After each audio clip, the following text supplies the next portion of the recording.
신앙생활 하는 분들 중에 가끔 운명론에 빠진 분들도 있습니다. 여러분, 우리는 하나님의 섭리를 믿잖아요. 하나님이 역사하실 걸 믿는데 예수를 믿은 지 10년 혹은 15년이 됐는데도 여전히 말은 하나님의 섭리를 믿는다고 하면서 행동하는 거 보면 운명론에 빠져 있는 분들이 있습니다. 운명론이 뭐예요?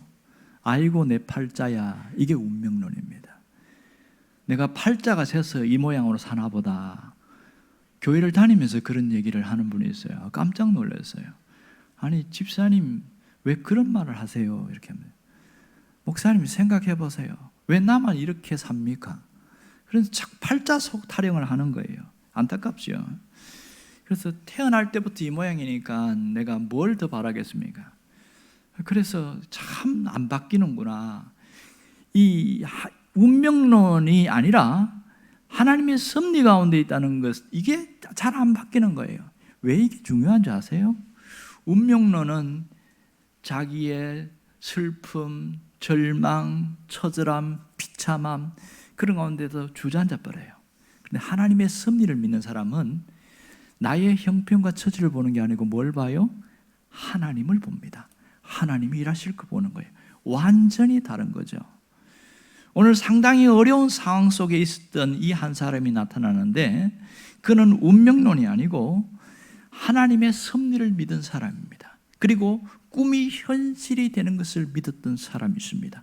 그가 누구냐면 바로 갈렙입니다.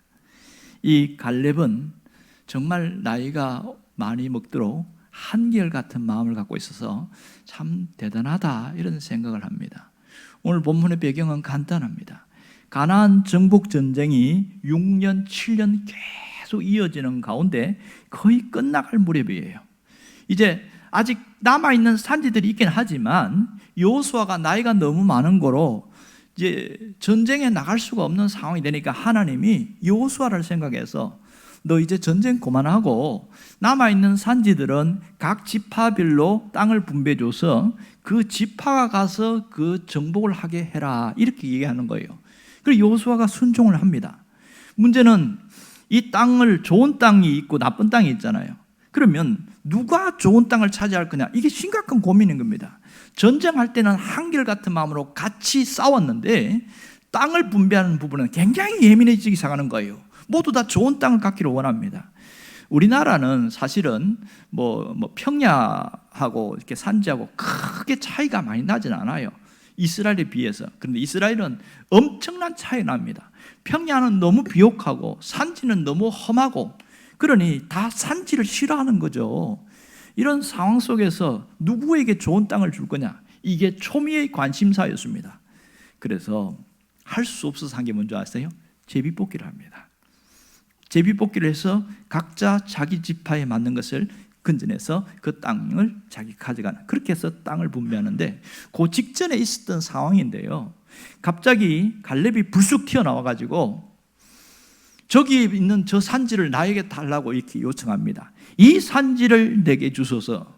자, 여러분, 지금 모두가 좋은 땅을 갖기를 원하고 있는데 이 산지를 달라고 하는 이 갈렙의 모습에서 긍정적으로 반응할까요? 아니면 상당히 날카로운 그런 불편한 심정으로 바라볼까요? 두 번째 맞겠죠.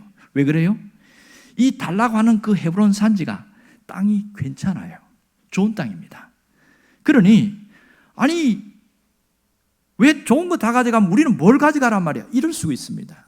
또 그게 합당한 처지가 되는 게, 가나안 땅에 들어오기 전에 이미 가나안 동쪽에 있을 때에 르우벤 반지파, 갓 지파, 므낫세 지파가 그 넓은 땅을 먼저 차지했어요. 하나님이 주신 것이 아니지만 그 광활한 지역을 정복하고 나서 너무 비옥한 이 땅이니까 우리가 이 땅을 하겠습니다. 이래서 갈등이 생긴 거예요. 아니 왜 너희들은 좋은 땅만 가지냐? 그랬더니 모세가 뭐라고 그러냐면, 이 가나안 요단강 건너가서 이 정복할 때에 너희들이 앞장서서 싸워라.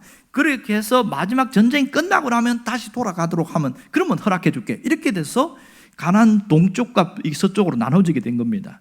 그러니까 가나안의 요단강 동쪽에 있는 사람들은 좋은 땅을 가졌죠. 그러니 요단강 서쪽에 넘어온 나머지 9개 반지파, 이 반지파들은 서로 좋은 땅을 갖고 싶은 게 그들의 욕구 아니겠어요? 그런데 이 갈렙이 저 헤브론 산지를 내게 주세요 이렇게 했을 때에 결코 좋은 반응은 아니라는 사실입니다. 지금 갈렙이 달라고 한 헤브론 산지는 비옥합니다. 그리고 거기는 물도 있어요. 그러니 얼마나 좋은 곳입니까? 사실 이 헤브론은 믿음의 조상들과 연결이 되어 있고 익숙한 곳입니다. 아브라함, 이삭, 야곱이 이 헤브론에 있는 막벨라 굴에 거기에 안장이 됐습니다. 거기서 있었고, 그 다음에 사라와 리브가, 레아가 그 막벨라 굴에 안치가 되어 있단 말이에요. 그러니까 자기 선조들이 이 헤브론 산지에 있었습니다. 그 이후에, 오늘 이 갈렙 이후에 있을 때에 다윗이 왕이 되잖아요. 다윗이 왕이 될 때, 유다 지파에서 왕이 됐을 때에 어디서 도읍을 정했냐면 헤브론이었습니다. 그러니 이 헤브론은 굉장히 중요한 곳이죠. 누구나 갖고 싶어 합니다. 하지만 문제가 있어요. 뭐가 있냐면 그 지역에 사는 사람들이 아낙 자손이라는 거예요. 이 지역이 평지가 아니고 약간 구렁지처럼 약간 산지가 돼서 천혜의 요새예요. 쉽게 정복할 수 없는 땅이라고 합니다. 난공불락이라고 그러죠. 그런 어려움이 하나 있고요. 이 아낙 자손들, 이 사람들은 쉽게 표현하면 거인족이라고 표현합니다. 아르바 족속 중에 아낙 자손이 있는데, 아르바 족속이 여러 명이 있는데 그 중에 아낙 자손이 가장 강력한 거예요. 그 옛날에 가데스 바네아에서 10명의 정탐꾼들이 정탐한 다음에 40일 정탐한 다음에 뭐라고 이야기합니까? 아이고, 가나안 가보니까 우리는 메뚜기같이 너무 작습니다. 우리 못 갑니다. 그랬잖아요. 누구를 보고 메뚜기라고 생각했을까요? 이 아낙 자손들을, 헤브론 성에 있는 아낙 자손들 보니까 기가 질린 거예요. 원체 크니까 세상에 어떻게 저런 사람과 싸우겠나. 아예 지레 겁을 먹어버린 거예요. 이 사람이 바로 이 여기 있는 아낙 자손들입니다. 또 하나의 문제는 뭐냐면 이 갈렙이 나이가 85세입니다. 여러분, 지금 나이에 85세도 쉬어야 할 때고 이제는 뭔가 누려야 할 때입니다. 그런데 85세의 노인이 전쟁을 하러 간다. 여러분 어떻게 생각하십니까? 불안하잖아요. 말에서 떨어질 수도 있고 그 가다가 어떻게 화살을 맞을 수도 있고 상당히 불안한데 이 노인이 간다고 하니까 굉장히 불편하지 않겠습니까? 그리고 이 갈렙은 유일하게 가나안에 들어오는데 출애굽 1세대입니다. 요수아와 갈렙 외에는 다 죽었어요. 그러니까 만나 세대라고 하는 광야 세대에 있는 사람들만 가나안에 왔단 말이에요. 그러면 적어도 요수아가 리더고 갈렙은 2인자잖아요. 자기의 지분이 많습니다. 넓고 비옥하고 좋은 땅을 요구할 수 있는 상황이에요. 그런데 이 갈렙이 그렇게 하지 않고 저 헤브론 산지를 내게 주세요 이렇게 이야기하는 거예요. 왜 그랬을까요? 분명히 싸워갖고 이게 이길 수 있는 승산이 없습니다. 오히려 피를 더 많이 흘리고 굉장히 어려움을 당할 수 있고 싸우다가 죽을 수도 있어요. 그런데 왜 굳이 헤브론 산지를 달라고 요청했을까? 그 이유가 12절에 나옵니다. 12절 중반절에 보면 그곳에는 아낙 사람이 있고 그 성읍들은 크고 견고할지라도 그런 얘기 하잖아요. 무슨 얘기입니까? 지금 이 성은 좋은 땅이지만 누구도 정복하기를 원하지 않는 기피하는 곳입니다. 생각해 보세요. 지금 6년, 7년 이상을 정복 전쟁을 벌이면서 남아있는 곳이 헤브론 산지예요. 물론 다른 곳도 있지만 여리고성도 무너졌잖아요. 그런데 여리고성과 비슷한 곳이 헤브론 성입니다. 이게 안 무너지는 거예요. 그러면 어떻게 하겠냐는 거예요. 그런데 일개 유다 지파의 갈렙이 가서 싸워서 저 땅을 내가 취하겠다 이렇게 이야기합니다. 사실은 가서 죽을 가능성도 많습니다. 여러분, 왜 깊이 대상의 땅을 가려고 할까요? 누가 가도 가야 합니다. 이 땅은 반드시 정복하지 않으면 오히려 그들이 군대를 끌고 내려와서 진멸할 수 있기 때문에 반드시 정복해야 되는데 아무도 안 가려고 하는 거예요. 그래서 갈렙이 자청해서 가는 겁니다. 이 점이 대단히 중요한 것이지요. 반드시 점령해야 될 땅이라면 내가 가서 싸우겠습니다. 얼마나 대단합니까? 이것 때문에 모든 분위기가 반전됐어요. 서로 좋은 땅을 차지하려고 눈치를 보면서 각 지파들이 막 그렇게 눈치 싸움을 하는데, 이 갈렙이 가서 헤브론 땅을 내가 점령하겠습니다 이러면서 확 뒤집어져 버린 거예요. 더 이상 좋은 땅을 차지하려는 그런 욕심들이 싹 사라져 버렸어요. 세상에 저렇게 나이 많으신 분이 그 목숨 걸고 가서 싸우려고 하는데 우리가 이렇게 하면 안 되지. 반전이 일어나기 시작한 겁니다. 굉장히 중요한 사건이지요.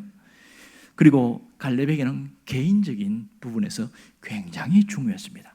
왜냐하면 45년 전에 하나님이 내게 주시겠다고 약속한 땅이 헤브론입니다. 이 갈렙이 헤브론 지역을 정탐하고 와서 마음속에 뭐가 생기냐면, 하나님이 우리와 함께 하시면 능히 이길 수 있다. 그런데 결과는 어떻게 됐어요? 10명의 말을 듣고 사람들이 두려움에 빠지고 원망하고 막 돌을 던져서 모세를 죽이려고 했잖아요. 결국 하나님이 제압하지 않았으면 죽었을 겁니다. 그때에 뭐라고 그러냐면, 하나님, 저 헤브론 산지를 나를 주십시오. 그랬더니 오케이 했습니다. 그래서 모세를 통해서 만일 네가 이 땅을 점령하게 되면 이것은 너의 것이야, 이렇게 이야기했어요. 자, 몇 절에 나옵니까? 9절에 보면 그 얘기 나오지요. 9절에 보면 그 나라에 모세가 맹세하여 이르되, 누구에게? 이 갈렙에게 말이에요. 네가 네 하나님 여호와께 충성하였은즉, 뭐라고 합니까? 네 발로 밟는 땅은 영원히 너와 내 자손의 기업이 되리라 하였나이다. 놀랍지 않습니까? 하나님이 나에게 약속하신 땅이라는 거예요. 그래서 눈앞의 현실은 불가능하고 너무너무 어렵고 가다가 죽을 수 있는 상황이지만 뭘 믿고 갔습니까? 하나님이 약속하셨으니까 반드시 정복할 수 있다. 그 믿음과 확신이 없으면 못 갑니다. 가다가 죽을 수 있기 때문에. 결과는 어때요? 완전히 점령당했습니다. 아마도 하나님의 주권적인 개입이 있을 것 같아요.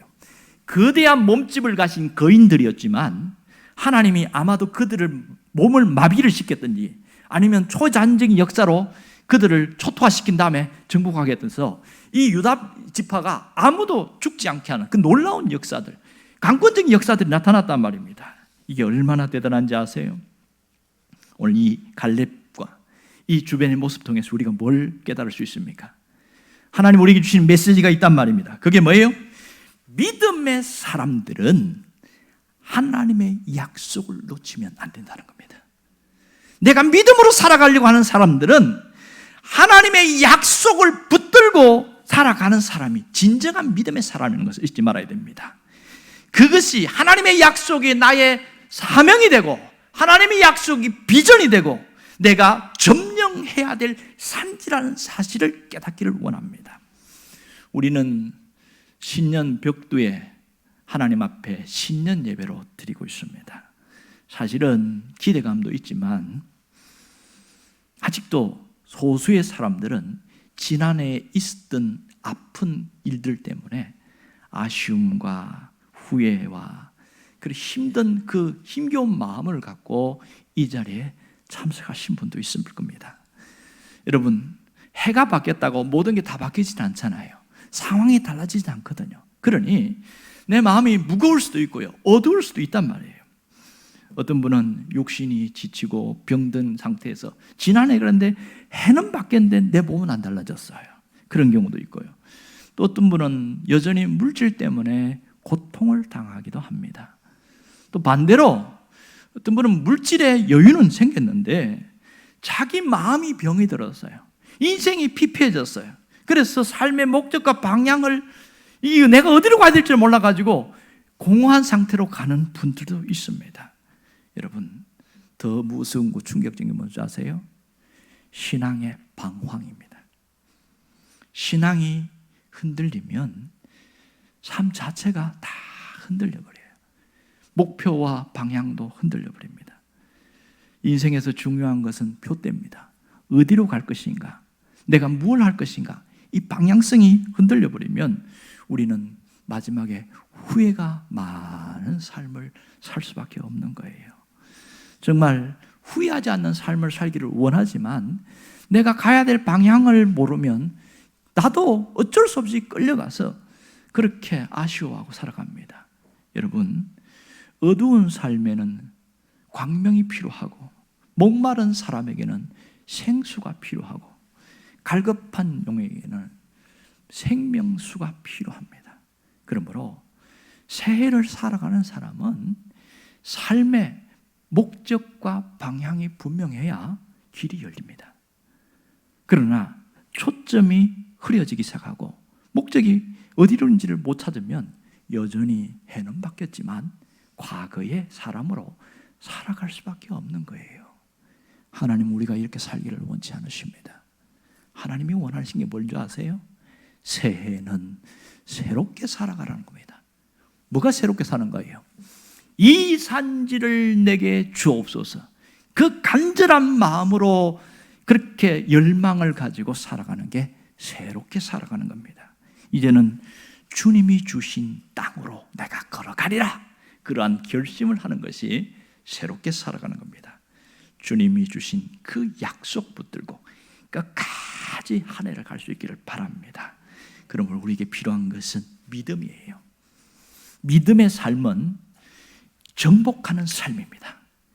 믿음의 삶은 절망이 아니라 정복하고 다스리는 삶입니다. 믿음으로 하나님께서 내게 약속을 주신 그것을 끝까지 붙들고 가는 것이 믿음의 삶입니다. 하지만요, 이스라엘 백성들처럼 출발은 믿음으로 했는데 살아가면서 그 믿음이 무너지는 사람이 많습니다. 자, 여러분 이스라엘 백성들 보세요. 가나안에 오기 전에 출애굽 1세대를 가만히 보세요. 애굽에서 출발해서 나올 때 전부 다 믿음이 충만했습니다. 광야에서 어려움 당하니까 믿음이 무너져 버렸어요. 그러니까 나온 게 뭐예요? 입술에 원망, 불평, 하나님이 도와주나 안 도와주나 보자. 하나님을 10번씩이나 시험하고 왜 이 모양이 생겼어요? 다 믿음이 무너졌기 때문에 나타나는 현실입니다. 그럼에도 불구하고 그 속에도 끝까지 믿음을 지킨 소수의 사람이 있었습니다. 이 여호수아와 갈렙처럼 말입니다. 그들은 왜 이렇게 달라요? 환경이 그들에겐 특별히 좋아졌습니까? 상황이 좋아졌어요? 아니잖아요. 이 원망과 불평했던 사람들과 여호수아와 갈렙의 다른 점이 뭐예요? 믿음이에요. 이들은 하나님을 향한 분명한 믿음이 확실했습니다. 그러니까 끝까지 갈 수 있는 거예요. 환경이 나빠져도 하나님은 반드시 인도하실 것이다. 상황이 나빠져도 하나님은 우리에게 공급하실 것이다. 그것이 있으니까 견뎌내는 거죠. 이겨내는 거예요.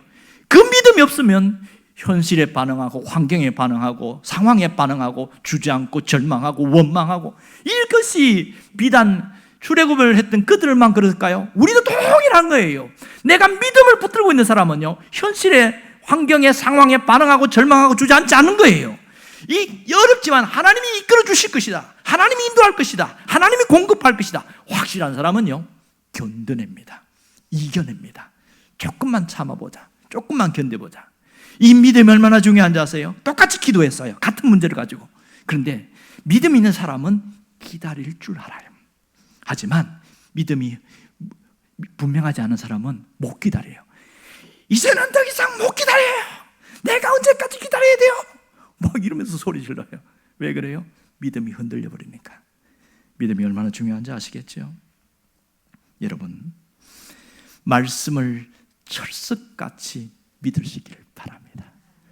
말씀을 확실히 붙들 수 있기를 바랍니다. 우리의 믿음은 어디서 나옵니까? 하나님의 말씀에서 나오잖아요. 이것이 얼마나 중요한지를 봅시다. 오늘 본문에 보면 10절과 12절에 반복되는 단어가 있어요. 그게 뭔지 아세요? 여호와께서 말씀하신 대로. 여호와께서 말씀하신 대로. 뭐예요? 이 갈렙의 믿음은 어디서 왔습니까? 말씀하신 것을 붙들고 있었던 거죠. 9절도 보면 그 얘기를 하고 있습니다. 그날에 모세가 맹세하여 이렇게 하면서, 그 보세요, 뭐라고 하냐면 후반절을 보세요. 내 발로 밟는 땅은 영원히 너와 내 자손의 기업이 되리라. 약속을 줬어요. 약속이 있다고 그것이 내 것이 됩니까? 내가 간직하고 있어야 돼요. 내가 붙들고 있어야 내 것이 되는 겁니다. 믿습니까? 아무리 좋은 말씀 아무런 소용없습니다. 내가 붙들고 있어야 됩니다. 그러면 갈렙은 몇 년간 이 말씀을 붙들고 있었습니까? 45년. 지금 이 헤브론 산지 앞에서까지 자기 내 나이가 85세로 하면서 45년간 그 말씀 하나를 끝까지 붙들고 왔다는 거 대단한 거 아닙니까? 1년간도 붙들기 어려운데 저 말씀을 45년 동안 붙들고 있다가 드디어 하나님이 결실을 맺게 하실 것이다. 여러분 45년 동안 붙들고 있었으니까 견딜 수 있었던 거예요. 그러니까 건강할 수 있었던 거예요. 왜? 싸워서 이겨야 되니까. 저 강력한 헤브론 산지에 있는 거인족과 싸워서 이기려면 하나님이 건강 주셔야 되지 않습니까? 비실비실하고 약하면 어떻게 싸우겠어요? 말씀을 붙들고 약속을 붙들고 가니까 하나님이 덤으로 건강도 주신 거예요. 이 갈렙이 뭐라고 합니까? 내가 전쟁에 나갈 만큼 아직도 저는 건강합니다. 싸워서 이길 수 있습니다. 자신 있게 이야기하잖아요. 어디서 나왔습니까? 그것은 약속의 말씀을 가슴에 간직하고 살아왔기 때문에 그렇습니다. 여러분, 하나님의 말씀을 가볍게 보지 마시기 바랍니다. 내게 주신 약속을 붙들 수 있기를 바랍니다. 내게 주시는 말씀을 붙들면 내가 살아납니다. 내가 회복된다는 사실이에요. 답답하고 힘든 현실과 환경을 무엇으로 뚫고 내겠습니까? 무엇으로 뚫어나갈 수 있겠어요? 괜찮아, 잘 될 거야. 그냥 막연하게 그 소리 하면 그건 희망 고문이지 그것이 내 삶을 바꿔놓지 못한다는 거예요. 무엇이 바꿔놓습니까? 내가 간직하고 있는 그 말씀이 나를 능히 강하게 하고 이겨내게 만듭니다. 여러분, 말씀이 나를 살립니다. 말씀이 나를 회복합니다. 말씀이 나를 이기게 만들어 나갑니다. 무엇을? 환경을 이기고 현실을 이기고 나 자신을 이기게 만드는 것은 곧 하나님의 약속입니다. 그 약속이 여러분에게 가득하기를 바랍니다. 여러분, 아세요? 이 병에다가 이렇게 안 좋은 게 공기를 확 집어넣었어요. 그런데 이거 공기를 새롭게 하려면 어떻게 하면 되죠? 부채질을 해가지고 후 불어내면 됩니까? 여전히 안 좋은 공기 남아있잖아요. 그랬더니 어떤 꼬마가 뭐라고 그러냐면, 아이고 목사님 그거 간단하잖아요. 새 공기 집어넣으면 되잖아요. 이러는 거예요. 야, 얘가 지혜로워요. 이 병 속에 안 좋은 게 들어가 있어요. 그랬더니 새로운 공기를 쑥 집어넣으니까 나쁜 게 다 빠져나가는 거예요. 그렇지요? 우리 마음에 안 좋은 공기처럼 절망과 어두움과 낙심과 후회가 가득 찬 것, 뭘로 바꿉니까? 나 이렇게 살면 안 되는데, 이러면 안 되는데, 그것이 나를 바꿔줍니까? 못 바꿉니다. 무엇이 바꿔놓습니까? 말씀이 들어가야 새바람이 일어나는 거예요. 여러분, 절망하고 있는 사람에게 하나님의 말씀이 들어가면 어떻게 달라진 줄 아세요? 시편 42편 말씀을 어떤 분이 읽었어요. 내가 너무너무 현실이 환경이 너무너무 절망스러워. 그랬더니 시편 42편 5절에서 딱 눈이 꽂힌 거예요. 내 영혼아 어찌하여 불안해하는고 너는 하나님께 소망을 두라. 이게 자기 눈이 확 뜨게 만든 거예요. 그랬더니 환경이 안 달라졌어요. 상황이 달라진 게 아니에요. 뭐가 달라졌어요? 내 마음이 달라졌어요. 새로운 공기가 들어왔어. 그래서 어두운 나쁜 공기가 싹 빠져나가고 새로운 공기가 들어가니까 벌떡 일어나는 거예요. 여러분에게 그런 능력이 있기를 원합니다. 그런 은혜가 있기를 원합니다. 여러분, 말씀이 홍수처럼 우리 속에 밀려 들어올 때에 어떠한 어두움도 우리를 자리 잡지 못합니다. 어떠한 절망과 두려움도 우리를 사로잡지 못한다는 사실을 알아야 합니다. 그러므로 나를 이길 수 있는 것은 내 다짐과 신념이 아니라 하나님의 말씀입니다.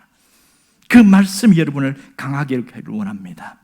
하나님은 우리에게 이길 수 있도록 약속을 주십니다.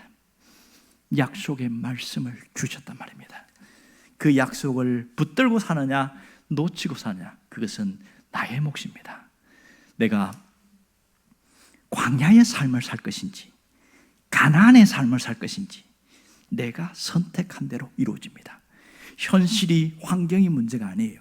내 마음이 여전히 광야로 향해 있으면, 과거로 향해 있고 안 되는 쪽으로 향해 있으면 그의 삶은 거칠고 힘들고 늘 어려운 삶을 살아갈 겁니다. 하지만 내 마음이 가나안으로 향해 있으면 하나님이 열어가실 거야. 하나님이 정복하게 하실 거야. 능히 이기리라. 잘 될 거야. 그러면서 나가는데 똑같은 환경인데 시간이 갈수록 달라지는 거예요. 이 삶이 극명하게 달라져요. 한 사람은 더 죽겠다고 그러고 더 안 된다고 그러고 더 어렵다고 하는데, 한 사람은 할렐루야 찬송하면서 가는 거예요. 뭐가 찬송이 부를 거 있어요? 돈도 없고 뭐 아무것도 없는데 하나님이 하실 거니까 나는 가는 거지, 뭐 내가 믿을 게 뭐 있냐, 하나님 백 믿고 가는 거지, 이러면서 가는 거예요.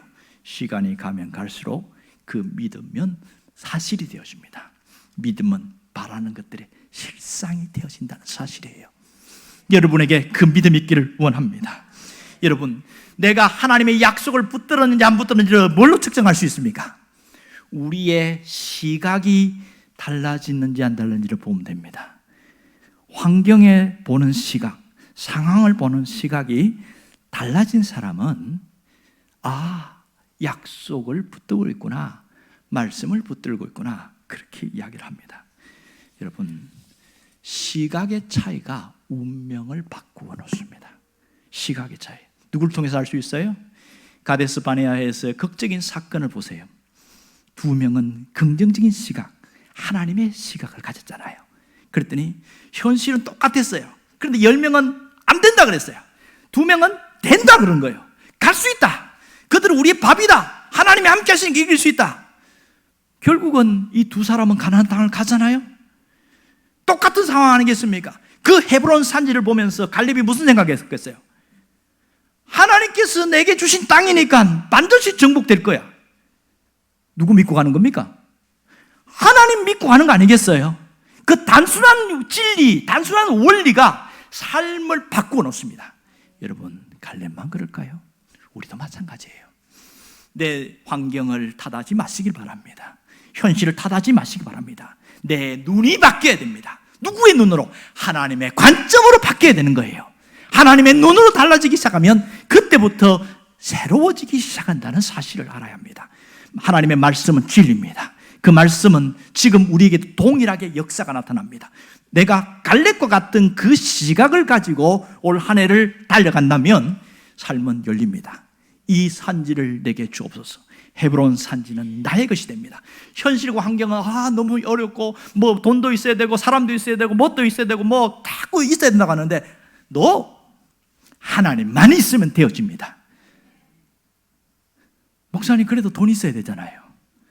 하나님만 있으면 됩니다. 목사님 그래도 사람 있어야 되잖아요. 목사님 환경이 좋아야 되잖아요. 목사님이 우리 현실을 모르고 하는 소리지, 우리가 사는 현실을 보면 그런 말 못할걸요. 맞아요? 합리적으로는 맞습니다. 신앙적으로는 꽝입니다. 만일 내가 이 갈렙처럼 45년 동안 그 말씀 붙들고 끝까지 간 갈렙처럼 했다면 헤브론 산지는 반드시 정복됩니다. 갈렙이 잘한 게 뭐예요? 기다린 거예요. 하나님이 역사하실 걸 기다린 거예요. 우리가 잘 못하는 건 뭐예요? 못 기다려요. 하나님 언제까지 기다려야 됩니까? 빨리 해주세요. 내 시간, 내 현실, 내 때에 이루어지기를 원하는 것, 그것이 차이가 있는 겁니다. 여러분, 오늘 우리가 무슨 결심을 해야 됩니까? 이 산지를 내게 주시옵소서. 이것이 나의 기도가 되고 나의 소원이 되기를 바랍니다. 내가 도전해야 될 산지를 분명히 결정하기를 바랍니다. 여러분, 확실한 약속이 있습니까? 여러분, 확실한 목표가 있습니까? 산지가 뭐예요? 목표잖아요. 우리에게는 두 가지 산지가 한꺼번에 주어졌습니다. 하나는 영적인 산지고 하나는 삶의 산지입니다. 그러니까 영적인 목표가 있고 삶의 목표가 있겠죠. 먼저 뭐부터 정복해야 돼요? 영적인 산지를 정복해야 됩니다. 여러분, 영적인 산지 뭘 정복해야 돼요? 딱 공통적으로 해야 될 것은 이겁니다. 내가 하나님의 마음에 맞는 사람이 되리라. 내가 하나님이 기뻐하는 사람이 되리라. 하나님의 입에 하나님께 맞는 사람이 누구예요? 사도행전을 보면 다윗을 보고 하나님의 마음에 맞는 사람이라고 했어요. 그는 허물도 많고 죄도 많습니다. 하지만 그가 위대한 것은 하나님의 마음에 맞게 살아가려고 애를 쓴 거예요. 우리가 죄 때문에 그게 아니에요. 하나님의 마음에 맞추려고 애를 쓰고 몸부림을 하고 그렇게 할 때에 영적인 산지는 정복이 됩니다. 한 해 동안 하나님의 마음에 맞는 사람으로 살아가리라 결심하기 바랍니다. 어떤 분이 이런 얘기를 하더라고요. 인생의 승자는 다른 사람보다 우월한 자가 아니고 과거보다 오늘이 더 우월한 자다. 내 삶의 과거보다 오늘 더 우월하면 이 사람은 인생의 승자라는 거예요. 내가 하나님의 마음에 맞는 삶을 살기 위해서 지난해보다 올해 더 가까이 나아갔다면 나는 승리하는 자로 살아간다는 사실입니다. 그러므로 영적인 산지가 정복되어야 되고 그 길을 향하여 끝까지 달려갈 수 있어야 됩니다. 그 다음에 해야 될 것은 내 삶의 산지입니다. 현실적인 산지가 있다는 사실이죠. 도전하고 정복해야 될 산지가 있습니다. 이 산지를 내게 주옵소서. 기도하고 나가면 하나님이 이루십니다. 하나님이 역사하십니다. 믿습니까? 그것을 믿는 사람은 3기를 기억해야 돼요. 뭘요? 3기. 기도하고 기대하고 기다려라. 아멘입니까? 기도하고 기대하고 기다려라. 두 가지는 너무 잘해. 기도도 할 줄 알고 기대도 할 줄 알아. 세 번째가 안 됩니다. 기다리질 못해요. 나도 그래요. 그래서 하나님 끝까지 기다리겠습니다. 그런 기도를 하는 겁니다. 하나님이 역사하실 것을 바라보고 끝까지 기다리겠습니다. 그러면 갈렙처럼 반드시 정복되어집니다. 누가 하셔요? 하나님이 하십니다. 이 정복이 될 때는 내가 가져야 될 마음은 그렇게 큰 게 아니에요. 주님을 신뢰하면 돼요. 주님을 의지하면 돼요. 주님이 주시는 담대함으로 나아가면 되는 겁니다. 믿습니까? 여러분, 주님을 신뢰하고 주님을 의지하고 주님이 주신 담대함으로 오늘을 살아가게 될 때에 우리에게 있는 모든 산지는 정복될 줄 믿습니다. 그런 역사로 살아가기를 주의 이름으로 축원합니다.